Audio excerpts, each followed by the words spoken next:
अस्सलाम वालेकुम दोस्तों, इनसाइड पे मौजूद फखर में खुश आमदीद। खबर यह है कि आखिरकार पाकिस्तान तहरीक इंसाफ एक मैसिव पावर शो करने में कामयाब हो गई। कल कराची में होने वाला जलसा यकीनी तौर पर एक कामयाब जलसा था, चाहे वो हाजरीन की तादाद के हवाले से हो या जोशो खरोश के एतबार से, क्योंकि जिस तरीके से पाकिस्तान तहरीक इंसाफ के कारकुन हर रुकावट को अबूर करके कंटेनर्स को हटाकर जलसा गाह पहुंचे, वो मनाजर यकीनी तौर पर दीदनी थे। अब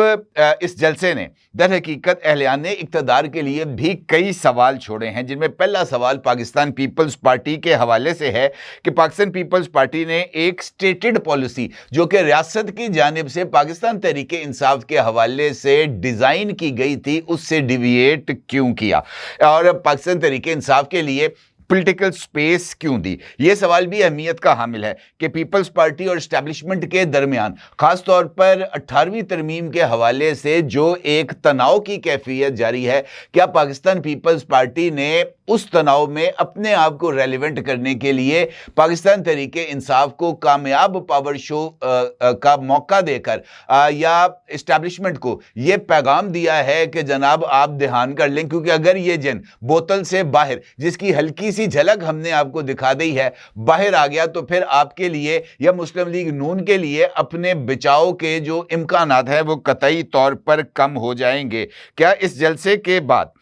जो मिडिल ग्राउंड है पाकिस्तान तहरीक इंसाफ के हवाले से, वो उसके ऑप्शंस मौजूद हैं? इस सारी सूरत हाल पर बात करते हैं, इन तमाम सवालात का जिक्र करते हैं, लेकिन उससे पहले जिना ग्राउंड में होने वाली जो हलचल है और ख़ास तौर पर वज़ीर आला खैबर पख्तूनख्वा सुहेल अफरीदी का जो दौरे सिंध है, इसके असरात का जायज़ा लेते हैं, क्योंकि मुझे ऐसे लगता है कि मुस्तकबिल की सियासी सूरत हाल में और जो नया तूफ़ान वहाँ पर उठता हुआ कराची के जलसे के बाद नजर आ रहा है, उसका जायजा लेना शायद बहुत ही ज्यादा जरूरी है। अगर हम पाकिस्तान तहरीक इंसाफ की बात करें तो उनके मुताबिक वज़ीर आला सुहेल अफरीदी का दौरा कराची इमरान खान की हदायत पर शुरू की जाने वाली स्ट्रीट मूवमेंट का हिस्सा है। सुहेल अफरीदी ने अपने इस दौरे के दौरान कराची के मुख्तलिफ इलाकों का विजिट के साथ साथ हैदराबाद का विजिट भी किया, जहां पर उन्होंने मुख्तलिफ तकारीब से खिताब भी किया। लेकिन इतवार को यानी कल पाकिस्तान तहरीक इंसाफ की जानिब से मज़ार कायद पर जो जलसे का ऐलान किया गया था, उस ऐलान के बाद जो सूरत हाल है कराची में वो ज़रा थोड़ी सी तब्दील होती हुई नज़र आई, क्योंकि इस जलसे के लिए जिस जगह का तयन पाकिस्तान तहरीक इंसाफ ने किया था, कल दिन के आगाज़ पर ही पुलिस की बड़ी तादाद वहाँ पर मौजूद थी और मज़ार कायद जाने वाले रास्तों को कंटेनर्स लगाकर बंद भी कर दिया गया था। इसी दौरान जो मुख्तलिफ काफ़िले थे या कारकुनान थे पाकिस्तान तहरीक इंसाफ के, वो वक्तन फ़वक्तन मज़ार कायद के इर्द गिर्द पहुँचने की कोशिश करते रहे और इस दौरान पुलिस की तरफ से पाकिस्तान तहरीक इंसाफ के इल्जाम के मुताबिक उन पर लाठी चार्ज भी किया गया और उन पर आंसू गैस की शेलिंग भी की गई। पाकिस्तान तहरीक इंसाफ के रहनुमा हलीम आदर शेख ने एक्स पर कुछ वीडियोस भी पोस्ट की, जिनमें पुलिस एहलकारों को शेलिंग करते हुए देखा जा सकता था और अपने पोस्टों में हलीम आदल शेख ने इल्जाम आयद किया कि निहत्ते कारकुनान पर पुलिस की जानिब से शेलिंग की गई है। जिस तरह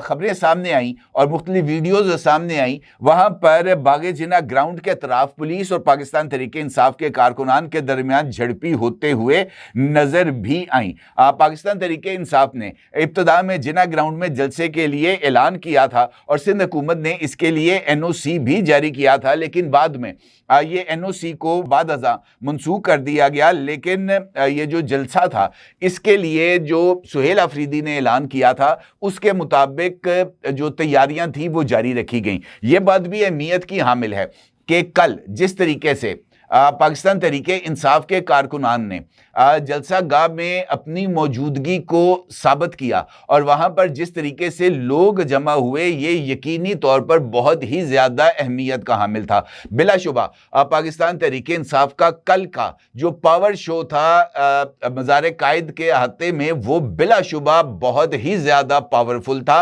और कई इंडिपेंडेंट जो जर्नलिस्ट थे कराची के, उनसे मेरी खुद पर्सनली बात हुई और लोगों ने इस इस बात को तस्लीम किया कि कमो बेश सुहेल आफरीदी ने जिस वक़्त कराची में खिताब किया वहाँ पर तकरीबन 1 लाख से ज़ायद अफराद वहाँ पर मौजूद थे, और ये वहाँ पर लोगों की मौजूदगी यकीनी तौर पर पाकिस्तान तहरीक इंसाफ के लिए तक़वियत का सबब है। और पाकिस्तान तहरीक इंसाफ वाक़अतन अब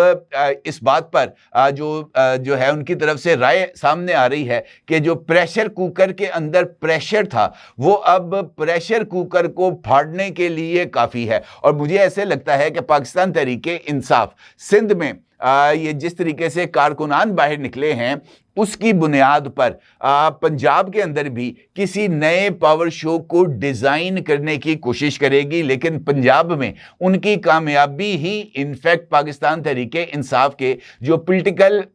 जो उनकी पेशरफ्त है उसका तयन करेगी। वज़ीर आला खैबर पख्तूनख्वा सुहेल आफरीदी ने इस जलसे से खिताब भी किया और उन्होंने कारकुनान को एहतजाज के लिए तैयार रहने की हदायत भी की और इस बात का इजहार भी किया कि इमरान खान जैसा हुक्म देंगे हम वैसा करेंगे और हम किसी को इजाज़त नहीं देंगे कि वो हमारे लीडर को बिला जवाज़ जेल में रखे। वज़ीर आला खैबर पख्तूनख्वा का ये कहना था कि पंजाब में हुकूमत ने हमारे साथ अच्छा सलूक नहीं किया, इसी तरह सिंध में भी सूबाई हुकूमत का सलूक अच्छा नहीं था, ताहम इसके बाद खैबर पख्तूनख्वा में अगला पड़ाव होगा। स्ट्रीट मूवमेंट के हवाले से सुहेल आफरीदी का कहना था कि इमरान खान का पैगाम मुल्क भर में पहुंचाएंगे और मैं कराची के अवाम का और सिंध के अवाम का तहे दिल से मशकूर हूं और अवाम ने बाहर निकल कर साबित कर दिया है कि कौम इमरान खान के साथ है। अब इस जलसे के बाद जिस तरीके से मैंने आपसे गुजारिश की है कि बहुत सारे सवालात खास तौर पर मुक्तदर हलकों के लिए पैदा हो गए हैं, क्योंकि 27वीं तरमीम के बाद 28वीं तरमीम का जिस वक़्त जिक्र आया था और नए सूबों के क़याम के हवाले से जो तजावीज़ सामने आई थी, पाकिस्तान पीपल्स पार्टी ने इसको यकसर मुस्तरद कर दिया था। बिलावल भुट्टो ज़रदारी साहब जो कि पाकिस्तान पीपल्स पार्टी के चेयरमैन भी हैं, उनकी तरफ से भी मुजव्वज़ा 28वीं तरमीम के हवाले से जो इजहार था वो कुछ ज़्यादा मुस्बत नहीं था। उन्होंने कह दिया था कि एक पार्लियामेंट से जितनी तरमीम हो सकती थी वही काफ़ी हैं, अब 28वीं तरमीम के लिए आगे नहीं बढ़ा जाएगा। इसी दौरान पंजाब के अंदर भी जब सुहेल आफरीदी साहब ने अपनी पावर मूवमेंट शो करने की कोशिश की थी तो पंजाब गवर्नमेंट की तरफ से उनके लिए जो दरवाजे थे वो बंद रखे गए, जिसकी बुनियाद पर पंजाब के अंदर वज़ीर आला खैबर पख्तूनख्वा कोई इंप्रेसिव पावर शो करने में नाकाम रहे थे, क्योंकि हर जगह पर उनके लिए रुकावटों को क्रिएट किया गया था। पीपल्स पार्टी ने इब्तिदा में सईद गनी साहब के जरिए उनको अजरक और सिंधी टोपी का तोहफा देकर उनको वेलकम करने का इजहार किया था, जिसके बाद जो इब्तदाई विजिट थे उनके कराची के, वहां पर जिस तरीके से रिस्पॉन्स सामने आया तो उसके बाद मुझे ऐसे लगता है कि वजीर आला ऑफिस की टलियां तो डेफिनेटली खड़की होंगी और उन टलियों के खड़कने के बाद ये जो दरवाजे हैं वो बंद किए गए। यही वजह है कि कराची चैम्बर से खिताब भी खत्म किया गया सुहेल आफरीदी का, उसके बाद बार काउंसिल से खिताब भी खत्म किया गया और जो वज़ीर आला खैबर पख्तूनख्वा हैं उनकी वज़ीर आला सिंध मुराद अली शाह के साथ मुलाकात भी मनसूख की गई और उसके बाद जो कल हुआ वो सब ने देखा है। अगरचे ये जो जलसा था कराची का, इसकी मीडिया के ऊपर इतनी कवरेज नहीं हुई, लेकिन सोशल मीडिया पर इसकी कवरेज तो डेफिनेटली मौजूद भी है और इस हवाले से कई जो वीडियोज़ हैं वो सामने भी आई हैं। कल रात को एक टॉक शो में जो कि उनका था शहजाद इकबाल साहब का, उसमें असद कैसर साहब ने पाकिस्तान तहरीक इंसाफ का मौक़िफ़ बयान करते हुए पाकिस्तान पीपल्स पार्टी से कुछ शिकवे शिकायतें की, खासतौर पर गिरफ्तारियों और सुहेल आफरीदी को मुख्तलिफ रास्तों पर घुमाने के हवाले से, जिस पर नासिर शाह साहब जो कि पाकिस्तान पीपल्स पार्टी के वजीर हैं, उन्होंने असद कैसर साहब से किसी भी नारवा सलूक पर माजरत भी की। अब ये जो सिचुएशन डेवलप हो रही है वो मुझे ऐसे लगता है कि पाकिस्तान पीपल्स पार्टी शायद इब्तिदा में जिस गर्मजोशी का इजहार या जिस तरीके से अपने लिए ऑप्टिक्स को क्रिएट करना चाहती थी वो उसमें कतई तौर पर नाकाम हो गई और उसके बाद जैसे ही टलियां खड़की, पीपल्स पार्टी ने अपनी स्टेटेड पोजीशन से जो है वो पसपाई इख्तियार की, लेकिन उस वक्त तक ये जो मास मूवमेंट कर चुके थे सुहेल अफरीदी साहब कराची के मुख्तलिफ इलाकों में, ख़ास तौर पर लियारी में, वो काफ़ी हद तक उनके लिए मौसर साबित हुई और उसी बुनियाद के ऊपर कल का जलसा जो था वो लोगों की शिरकत के एतबार से काफ़ी हद तक इम्प्रेसिव था। अब पाकिस्तान पीपल्स पार्टी और एस्टैब्लिशमेंट के दरमियान जो ताल्लुकात हैं वो माजी की तरह बरकरार रहेंगे या नहीं, इसके ऊपर एक बड़ा सवालिया निशान लग चुका है, क्योंकि जिस तरह मैंने आपसे गुजारिश की है कि एक स्टेटेड पॉलिसी से अगर डिविएट किया जाएगा तो फिर यकीनी तौर पर उसके असरात तो मुरतब होंगे। और जिस तरीके से पाकिस्तान पीपल्स पार्टी ने एक स्टेटेड पोजीशन जो कि रियासत की थी उससे अपने आप को अलग करके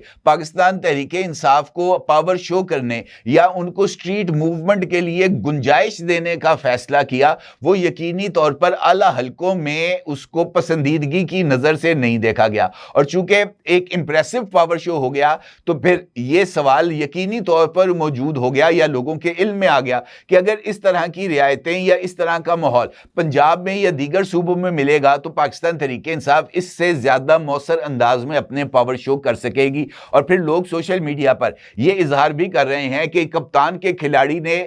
ये जो कारनामा सर अंजाम दिया है, अगर कप्तान खुद होगा तो आप अंदाजा लगा सकते हैं कि किस तरह की सिचुएशन क्रिएट होगी। तो कहने का मतलब यह है कि प्रेशर कुकर के जरिए जो प्रेशर को क्रिएट करने की रियासत ने कोशिश की थी, पाकिस्तान पीपल्स पार्टी ने उस प्रेशर को कम करने का एक मौका फराहम किया पाकिस्तान तहरीके इंसाफ को, चाहते हुए या ना चाहते हुए। अब उसके नतीजे में वो प्रेशर जो पाकिस्तान तहरीके इंसाफ डेवलप करना चाहती थी, वो प्रेशर वो किसी हद तक डेवलप करने में कामयाब हो गई है, रियासत के ऊपर भी, हुकूमत के ऊपर भी और इस्टेब्लिशमेंट के ऊपर भी। लिहाजा अब मिडल ग्राउंड के लिए जो सोच है वो शायद किसी ना किसी जगह पर आज नहीं तो कल, कल नहीं तो परसों डेफिनेटली सामने आएगी। और उसका दूसरा एस्पेक्ट ये भी सामने आ सकता है कि रियासत की तरफ से ज्यादा सख्ती पाकिस्तान तहरीके इंसाफ पर की जाए। और इस सारे मामले में